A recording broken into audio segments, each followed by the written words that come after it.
Welcome. Thank you for joining me. First of all, my apologies about sending you a uh, incorrect link for this class today. I apparently, for some reason, was a little bit discombobbled uh, when I was setting up the appointment, and I was sure I had everything ready for today. And then when I went to the Zoom calendar on the Zoom site to enter it, to register it, I chose a week from today. So glad to see some of you at least are here, and you will all, of course, get the recording. One thing I should mention is you see a chair in the background. Would be good to have. We're going to do a little bit of a leg swinging, and it's sometimes good to have something to just rest your hand on in order to do that leg swinging. If you've got a chair back handy, or even you can touch the edge of a piece of furniture, that'll work too. Not always as efficient to try to just stand on one leg and swing the other. So something to touch while you're doing that in balance will be helpful. So let's start standing. And today's class will be primarily about what I would call gait, walking gait, although it certainly translates into jogging, running, but just a nice brisk walk on a beautiful spring day like we have right now kind of gets you ready for that. So there are actually four elements. A reasonable division of movement would be four elements to moving with gait. And that is, the first one is that if you're standing with me, maybe just putting your hands on your thighs and keeping them there, and then walking a bit and noticing when you walk and your arms don't move, your hips rotate quite a bit. And then if you let your arms swing when you move, hips, they hardly rotate at all. So that's a built-in mechanism. Arms swinging while legs move is called contralateral coordination. And it's a built-in mechanism to stabilize your spine. So that's going to be one of the guiding principles of what we do today. And in order to accomplish that contralateral coordination, arms need to be free to move in front of you. That's important. Just as important, if not more important, arms need to be free to move behind you. So when leg moves back, arm moves back with it. You get the idea. Contralateral coordination requires some freedom, not only to move forward, where most of us have a pretty good facility already, but when it comes to arms moving back behind us, legs moving back behind us, that's where most of us are a little bit deficit.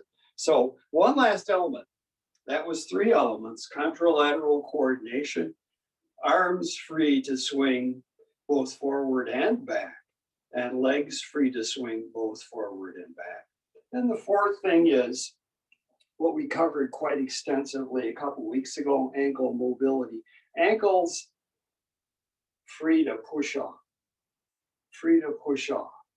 So if that leg is free to move behind you, then pushing off from your ankle mobility is the other thing. So let's start, after all of that explanation, let's start standing, and just ordinary standing, nothing particular yet, no mountain pose. And bringing your awareness to your feet. We're going to be doing a fair amount of movement, but the idea is we don't want to put a lid on that movement, but we want to give it some roots, some grounding, some stability. Bringing awareness to your feet. And for a lot of people, Softening your knees helps to facilitate that sensation, feet contacting the floor.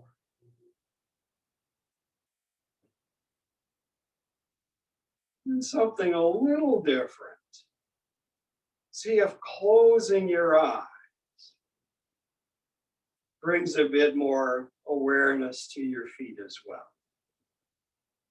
Eyes closed, knees soft, feet fully in contact with the floor. If possible, with all of those elements in place. On an exhale, sweeping arms up, arms sweeping up. And inhale, bringing them back down. Now, if possible, eyes still closed. Perhaps you can open the door to a deeper sense of connecting with the ground. Just a couple more sweeps. Exhale, sweep up. And inhale, coming back down. So this time when we sweep up, we'll turn this into a half sun salutation. Exhale, sweeping up. Inhale, folding. Folding, folding, folding, all the way upside down.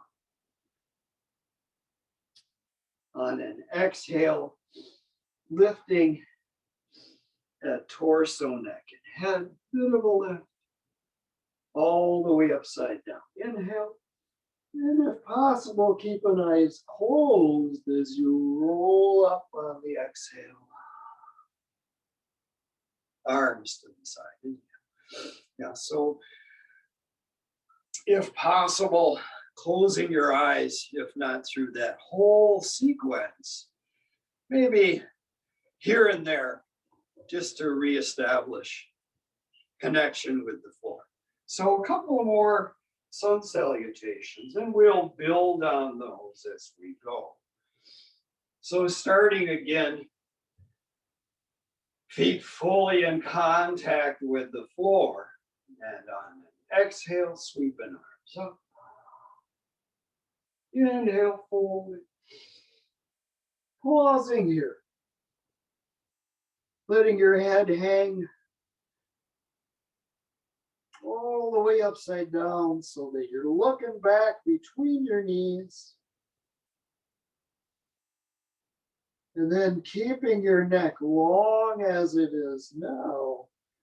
Bit of a lift that comes more from thoracic spine than from neck. All the way upside down. Inhale. Exhale, sweeping up. Arms to the side. Inhale. So building on that sun salutation, we'll head for down dog this time. Exhale, sweeping up. Inhale, fold. Lift from between your shoulder blades.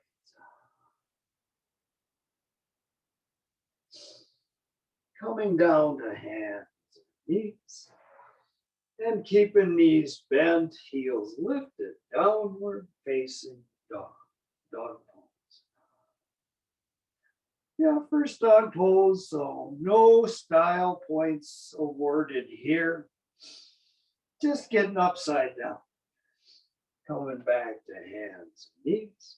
Stepping forward, forward, fold. From between your shoulder blades. Raising neck and head. All the way upside down. Inhale. Eyes closed if possible. Exhale, coming up. Arms to the side. Inhale. So one more sun salutation and we'll stay on the floor this time. Exhale, sweeping up. Inhale, fold. All the way upside down, long neck. Keeping that long neck lifting from between your shoulder blades. Back to hands, knees. Downward facing dog. And come on the hands and knees, and hands come forward just a bit. And then aligning knees, hips, shoulders, and ears. And lowering yourself down, all the way down to the floor. And then just coming on to your back, finding your back. I'm going to scoot a little bit closer to the iPad here. And starting on your back with knees over hips and elbows over shoulders, we're going to work on that contralateral coordination. So on an exhale, taking right foot up, left hand up, and inhale, bringing them back down. Then going to the other side. Right hand, left leg. So exhale them up together. Inhale them back down together. Keeping that 90-degree bend when things are back at home base. And just extending opposite arm, opposite foot up towards the ceiling.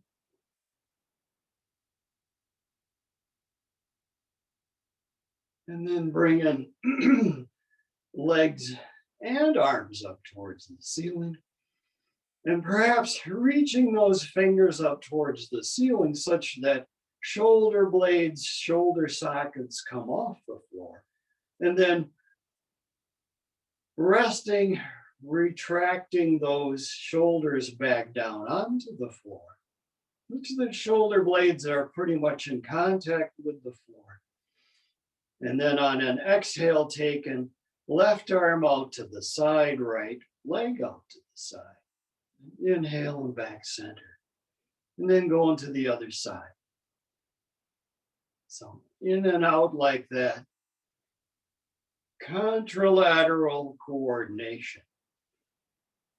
When right leg moves, left side of the brain is engaged. When left arm moves, right side of the brain is engaged. Asking both sides of the brain to play nice together. Next time your hands and feet are up towards the ceiling, almost done, just a couple more repetitions. Arm back overhead, leg towards the floor. And exhale them back up. Inhale them, other side. And this will be the last one. Bringing arms and legs on down. Yeah, knees bent, soles of the feet on the floor. Laying with your arms out to the side and palms up towards the ceiling. That almost automatically, spontaneously puts shoulder blades flat on the floor. But not everybody's made the same. So this next movement is really easy to overdo. And that is drawing those shoulder blades flat underneath your back. Not overdoing it. How do you know if you overdid it? If your ribs start to reach up towards the ceiling, you've overdone it. So just drawing shoulder blades in, but not so much that ribs pop up towards the ceiling. With shoulder blades drawn in just a bit, activating parts of the shoulder girdle by taking your thumb print, pad of the thumb and pad of the little finger, and bringing them together. Pad of the little finger fingerprint. Pad of the thumb fingerprint, bringing them together and then squeezing quite a bit, as if you had a cracker there and you were going to break it in half. And noticing what part of the shoulder girdle is slightly engaged when little finger and thumb come together. Yeah, for most people, it engages upper back part of the shoulder girdle. See what's true in your body. And then letting that effort trail off. Hands relaxed, hands completely relaxed. And then bringing index finger pad of that fingertip pad of the thumb, fingerprints together, squeezing that cracker as if you're going to break it in half. And here for most people, front of the shoulder girdle, front of the chest is slightly activated. See what's true in your body. Let's go back one more time to little finger and thumb together. See what's activated. And then go the other way. Index finger and thumb together. Breaking the cracker. See what's activated.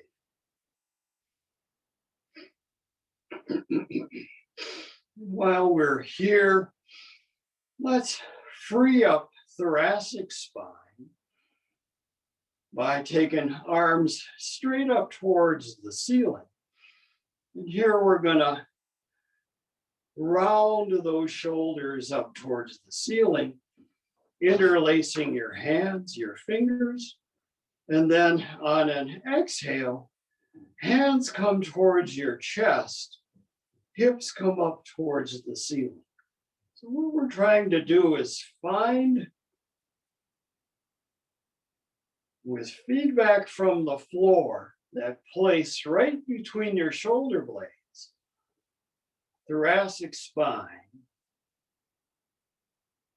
It's hips up, hands down, hands reaching up, pushing that place between the shoulder blades into the floor. One more of those, finding hands up, thoracic spine rounding down into the floor, and then just letting your arms come down to the side, rolling onto hands and knees, headed for cat pose, cow pose. Now, we usually do this with a movement that begins in the hips, and there's a lot of benefit to doing it that way. Today, we're going to shift that locus of control to that place you just found between your shoulder blades, middle of the thoracic spine, letting that place lift towards the ceiling on an inhale, just like you did when you were upside down and forward fold. And then from that same place, reaching towards the floor, thoracic spine coming into extension is what lifts torso, neck, and head. Yep. Couple times both ways. It's inhale into the cat pose so that you can find thoracic flexion. And then in the cow pose, that thoracic spine rounding, reaching for the floor, you can find thoracic extension. And then just finding hands and knees and stepping forward, fold. Pausing here for a moment. Full deep inhale to separate shoulder blades.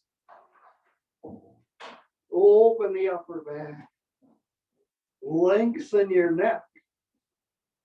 And then on an exhale, just like we did in cow pose, from the thoracic spine, bit of a lift. Neck stays long, all the way upside down. Inhale. And if possible, eyes closed, sweeping up on the exhale. Oh.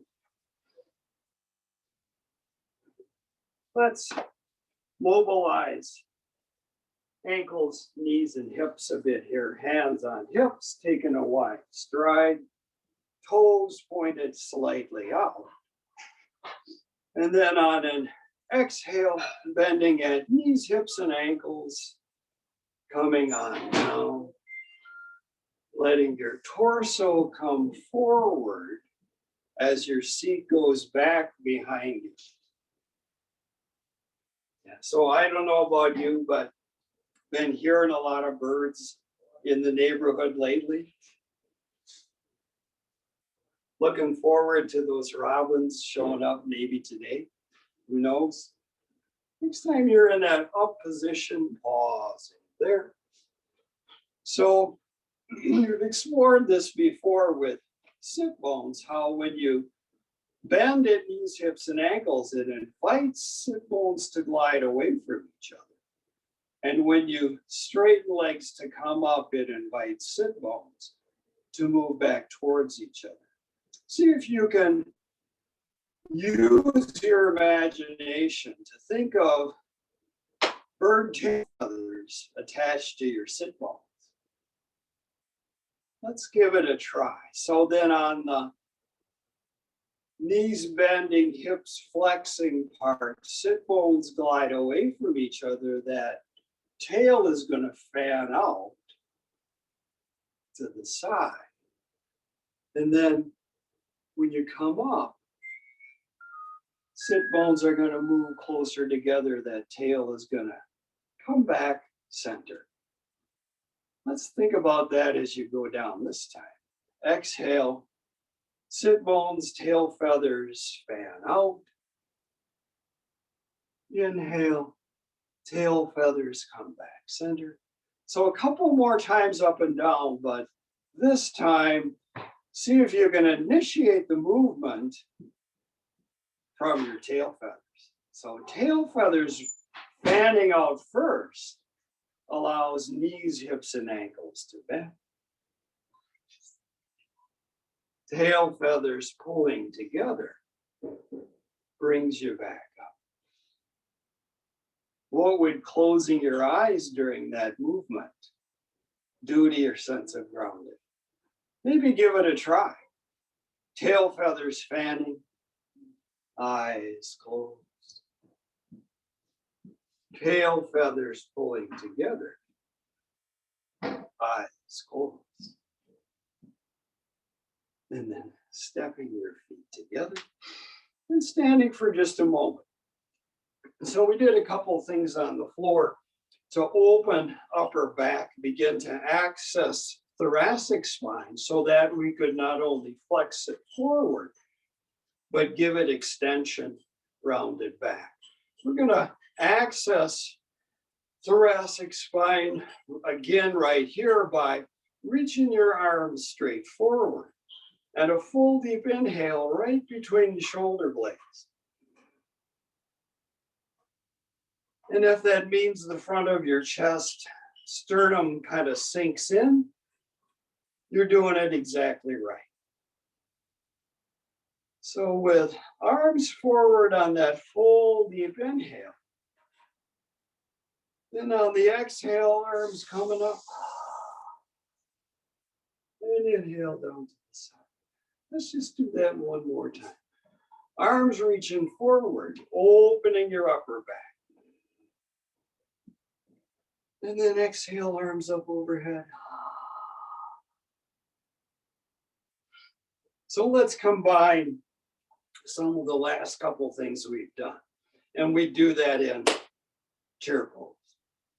So chair pose is going to be fanning your tail feathers to come into chair pose. Chair pose is also going to be accessing, opening thoracic spine as we come up. Let's give it a try. So how about going with hands at heart? And then fanning your tail feathers to come into chair pose. Exhale, fanning. Inhale, accessing thoracic spine. And then exhale, coming up. Couple more of those. Fanning to come down. Inhaling to open.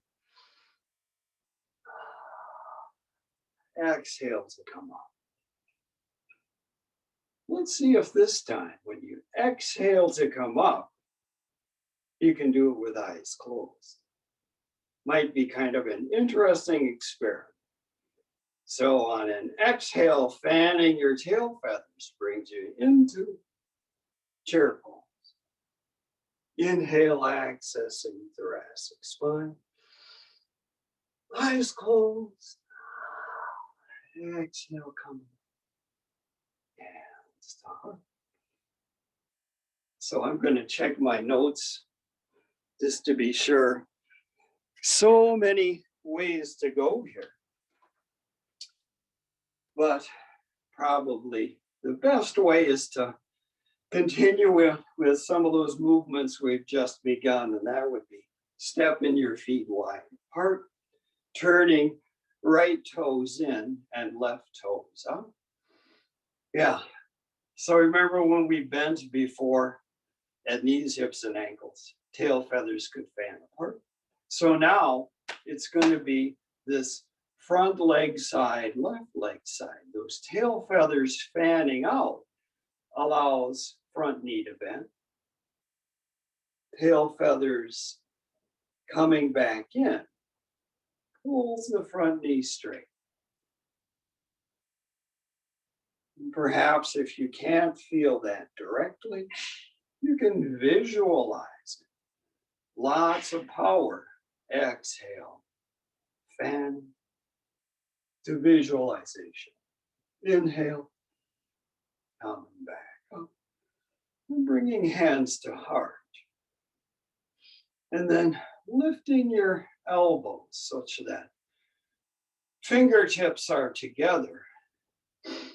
And letting your eyes, your vision, widen into a panoramic mode, peripheral mode, such that you can see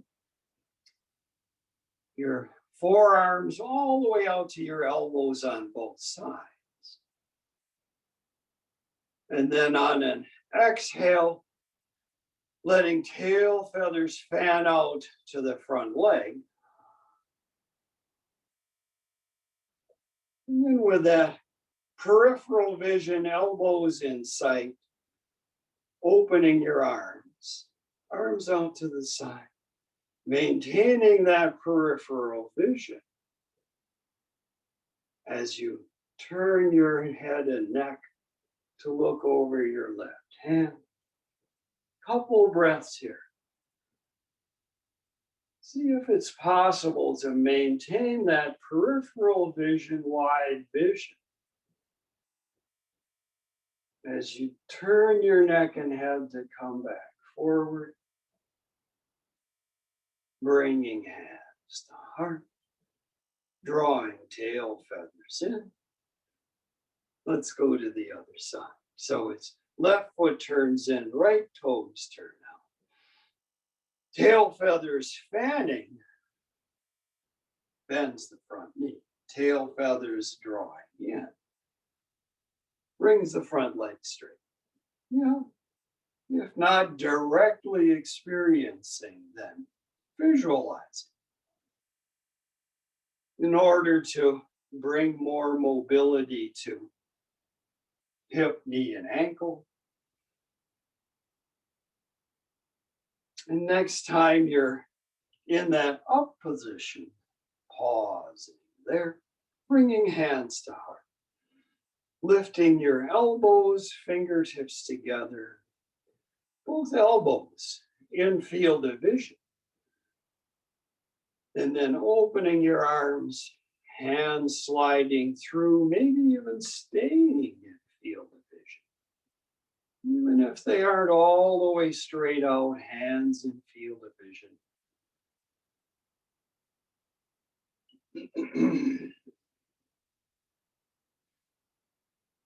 Tail feathers fanning, bending the front knee, and then rotating head and neck as field of vision stays wide, looking over your hand. Field of vision stays wide and peripheral, not leading with your eyes as you turn neck and head to come back forward, bringing hands to heart. Tail feathers drawing in. and stepping feet together. Yeah. So what the heck was that all about? Done a couple of kind of different things with vision today. Eyes closed occasionally as we went through some movements. And just here a few moments ago, panoramic vision as we went through some movements. Well, that relates directly to, is a physical doorway to something that is really predominant in the yoga literature, Yoga Sutras of Patanjali and Bhagavad Gita. And that is the idea, best said in Bhagavad Gita, is inner alignment first, then action. So this idea of doing something different with your vision, for most people, tends to draw their awareness inward, centering them a bit. Inner alignment first, then action. Let's see here. Let's do something by way of unwinding fascia in the arms so that we can access that arms free to move behind you a little bit better. That would be standing and then just kind of flapping your wrists, kind of flying your wrists in and out, and beginning to raise your arms, noticing in your hands what, if any, sensations occur on index finger side of the hand. What, if any, sensations occur on little finger side of the hand. And those arms lifted, they're straight out to the side, then palms out, fingertips up towards the ceiling, like you were going to stop traffic on both sides. And then on an exhale, bringing fingertips together overhead. And again, noticing if there's a tingling. Inhale, arms out to the side, stopping traffic. Yeah, so tingling, if it persists, just unflexing your wrists. If that tingling is just a mild sensation, means we're beginning to unwind fascia. And last one, bringing arms down. Yeah, unwinding fascia and wrists, forearms, upper arms and shoulders. Let's continue that same track by bringing arms into a goalpost position with palms facing straight forward. Same way you're looking. And then on an exhale, bringing arms together, but bringing elbows together first. Palms still facing straight forward, and then elbows move away from each other, coming out to the side. So it's exhale, swinging forward, elbows come together. All the time, if possible, keeping palms facing, more or less straight forward. Just one more of those. Exhale, elbows swinging around, coming together. Elbows separating. And let's carry that movement to the floor in a way that's going to help build tone and strengthen your upper back. Help to get that arm free to move, swing behind you. On an exhale, sweeping arm. So inhale, fold. Fold deep in. Thoracic spine opening. Exhale, neck long, thoracic extension. And then coming down to hands and knees. And while we're here on hands and knees, just pausing for a moment, and we'll revisit that same arm movement we did just a moment ago. With arms in a goalpost and palms facing straight forward, it would be elbows swinging around, coming together, and then elbows coming apart. So we're going to do that same arm movement on the floor in just a moment, and add kind of an up and down movement to it as well. So it would look like this on the floor, elbows coming together in front of you, and then lowering yourself down, coming back up. Let's go to the floor and give it a try. So from hands and knees, hands coming forward a bit, farther than your shoulders, maybe all the way out to where your head is, if not a little farther, such that when you bend your elbows, elbows come down just about underneath your shoulders. So that would look something like that. Elbows coming down underneath your shoulders. And then we're going to add that particular arm movement we did just a moment ago. So starting with elbows out to the side, as if they were in that goalpost position, but hands are flat on the floor. And then swinging those elbows around, bringing them close together.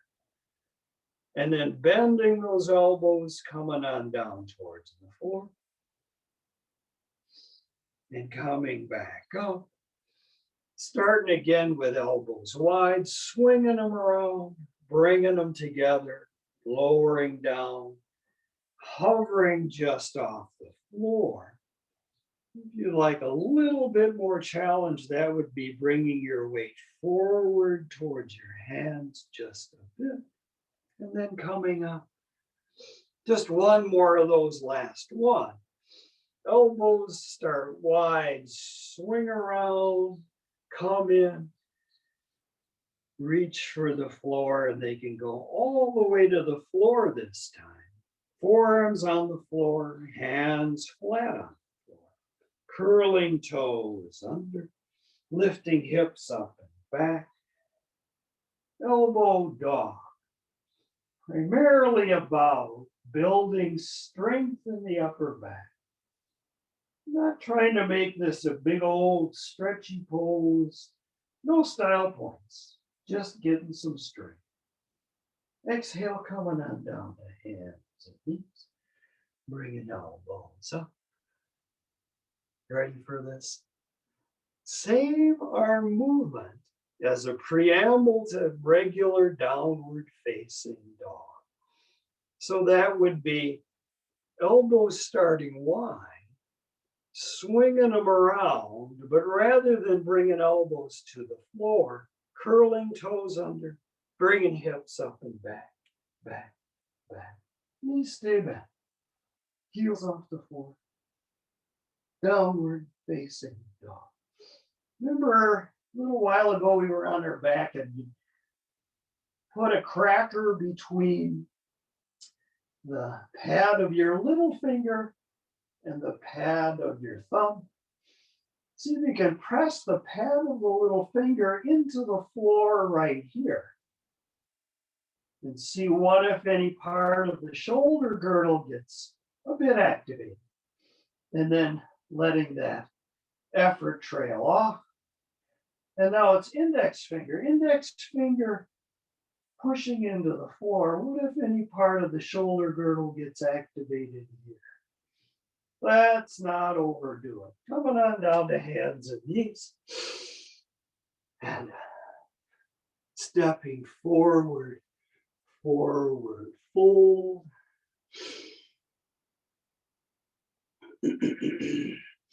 On a full deep inhale, opening upper back. Exhale, lifting from thoracic spine. Sweeping all the way up. Arms to the side, inhale. So just want to make sure we're headed in the right direction here. And sure enough, we are. So this would be the place where maybe having something handy to put a hand on, back of a chair or piece of furniture. And we're going to start with non-dominant leg. For me, that's my left leg, and as we're facing each other, my left is your right, but I'm going to work on non-dominant side. So we'd be holding on to something if need be, and then taking that non-dominant side leg and just swinging it forward and back a few times, noticing the freedom of movement you might have. Not a big effort here. We're not trying to exercise this swing. We're just seeing what's the range of motion in a kind of a normal pendulum, easy swing of the leg, especially leg going behind. It goes back there. It goes back, maybe not quite as far as it goes in front. That's normal. And then letting that movement trail off. Coming away from the furniture or chair, and with hands on hips, let's step back with that same leg, non-dominant leg, stepping back quite a ways, such that back heel is light on the floor, if not just off the floor, when both legs are straight. And then from that back leg, here we go. Mobilizing your ankle by pressing down through the forefoot in order to bend the front knees. Drawing back on the heel of that back foot so that it comes closer to, if not onto the floor. So the engine for this movement is in the back foot, building strength and mobility in the back ankle. The next time you're in that bent knee position, forward position, pausing there, and finding hip crests, front of the pelvic bowl, those bony parts that are kind of right in front here, and then lifting them up towards the ceiling, just half an inch or so. And then out of that lifting pelvis, telescope your back foot heel down towards the floor. Maybe it comes to the floor, maybe not quite. And then it's hands to heart. We've done this before too, haven't we? Reaching arms forward, full deep inhale to access thoracic flexion. And then exhale, arms up overhead. Arms up, chest up, chin up. No need to overdo it. Back heel telescoping out of the pelvis. Let's bring hands back to heart and bring that back foot forward. And finding your chair or furniture, we'll swing that leg back and forth a few more times. And perhaps you'll notice that it swings backward a little bit easier, a little bit farther than it did a moment ago. Let's compare it to the other leg, the leg we haven't done anything with.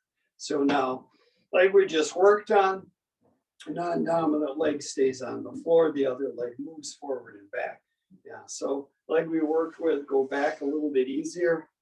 Yeah, wouldn't be surprising. We just worked on opening hip flexors in front. Let's do that other side. So it's hands on hips, and now it's dominant leg stepping back, stepping back, stepping back. Mm-hmm. And then it's with back heel light, if not off the floor. From that back foot, toes pushing bends the front knee. Heel reaching for the floor brings the front leg straight. Next time you're in that forward position, bend knee position, pausing there, lifting the front of the pelvis up, Telescoping heel of the back foot down to the floor. Inhale, arms forward. Exhale them up. Looking up, chin up. Neck stays long. Let's exhale, hands to heart. Step on forward. And we'll head right for the floor. Do a little bit more opening of the thoracic spine. A little bit more thoracic extension. Exhale, sweeping up. Inhale, fold. Lifting from thoracic spine. Neck stays long. Half lift. And then coming on down to hands and knees. Hands coming forward. Toes pointing straight out behind as knees, hips, and shoulders align. And then lowering yourself all the way down to the floor. So with hands mostly back by your rib cage, such that forearms are more or less perpendicular to the floor. And then taking elbows away from each other, just a bit, and pressing the palms of your hands into the floor. Not a lot, maybe 3 pounds worth. Just enough to bring shoulder blades onto your upper back. Remember how we did that before? Drew those shoulder blades in under your back when they were on the floor on your back. Same feeling right here. And now with shoulder blades connected to your back, lifting those hands, bringing them back towards your feet, palms towards the ceiling. And then lifting those arms up towards the ceiling and pumping them up and down a few times.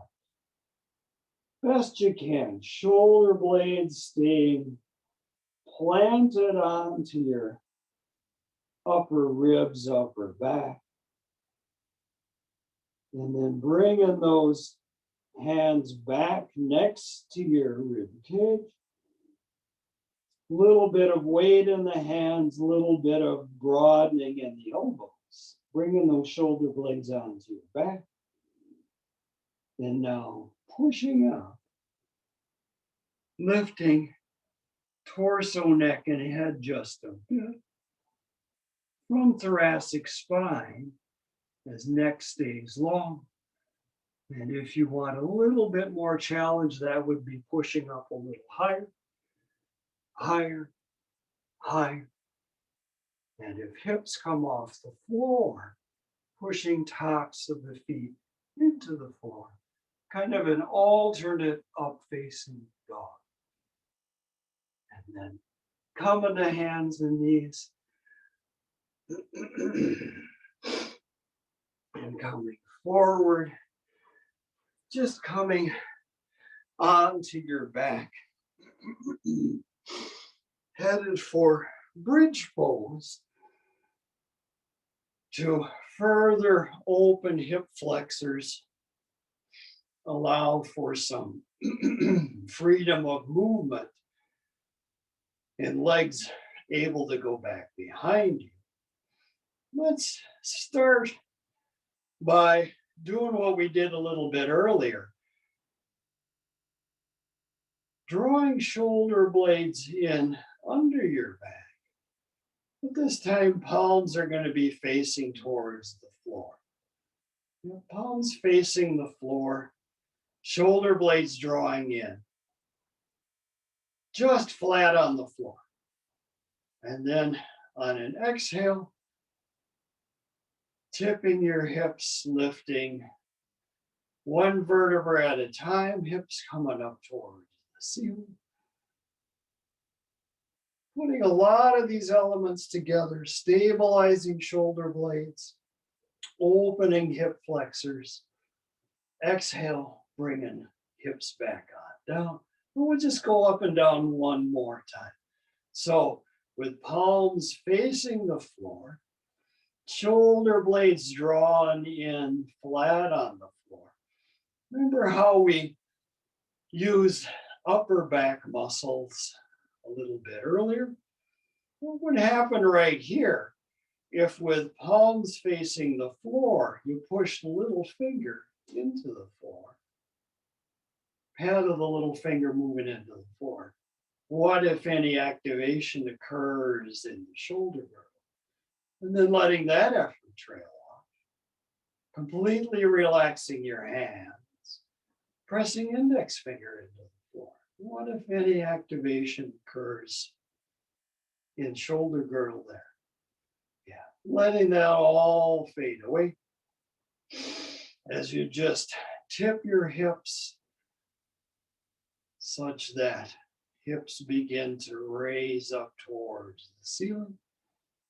Opening hip flexors. Legs will be free to move behind you. And exhale, coming on down. No need to overdo it. Drawing these in toward your chest. And letting them come in and out a few times. Then we'll roll to one side and come seated.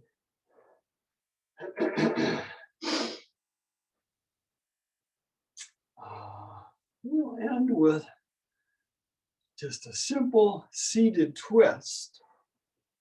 So sitting in that simple, comfortable cross-legged position, if that means sitting up on a block for you, that's not cheating. Yeah, so headed for a twist here, but internal alignment first. See if you can find that panoramic vision, peripheral vision, such that eyes looking out can see perhaps both sides of the room, but not only side to side, open vision. Perhaps you get a glimpse of the ceiling and the floor at the same time.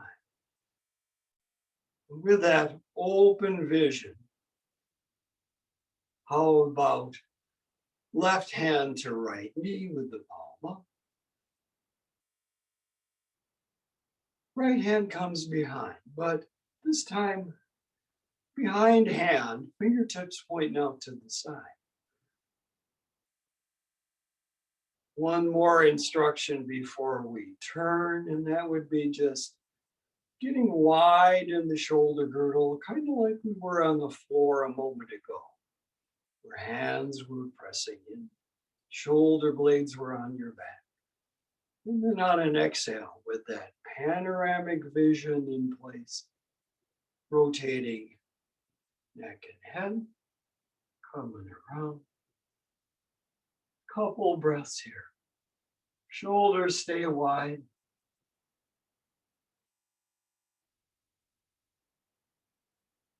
And now for the really interesting part. Can panoramic vision stay engaged?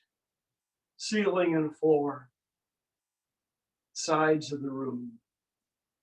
Not leading with your eyes, just letting head turn, neck turn to come forward.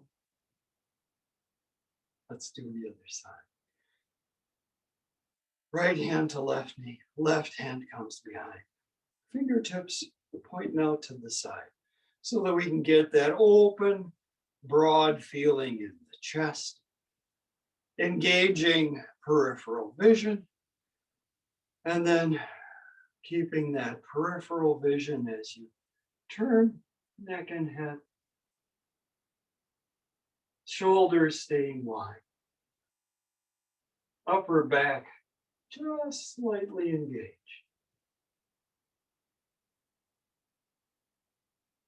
Keeping that panoramic vision. Internal alignment first before this next movement or action. Suspending your hands and then rotating back, forward. Just a few minutes left here. Perhaps we'll go right to final resting pose. So just a couple of minutes on your back. And it can either be with knees bent, soles of the feet on the floor, or you could have legs straight out, whichever is more comfortable for you. That was a lot of instruction. A lot to do with shoulder girdle, arms and hands, feet and legs. Little bit different awareness to end the session here. That's in your breathing. Letting your eyes close.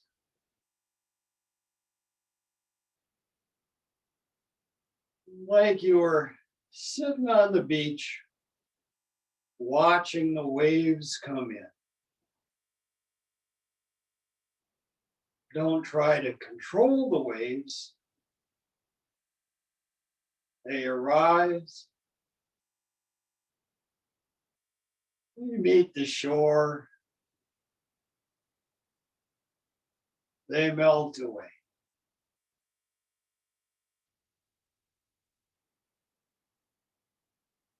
In a lot of ways, breath cycle is like those waves. Inhale arises.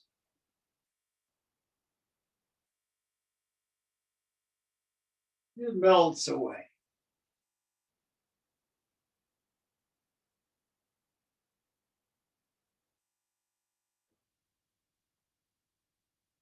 Not deep breathing, just observe, watching the waves. Spontaneous inhale, effortless exhale.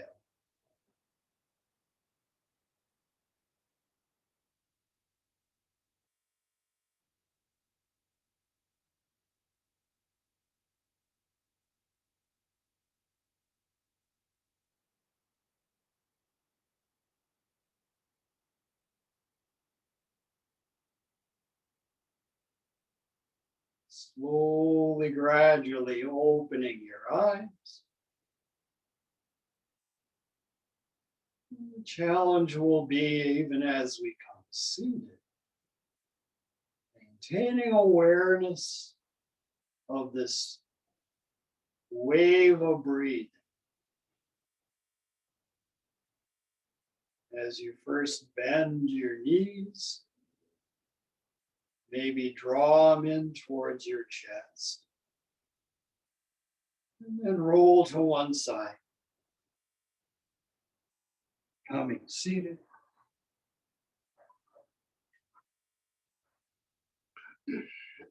We'll just meet in seated position here. Connecting one last time with waves of the breath.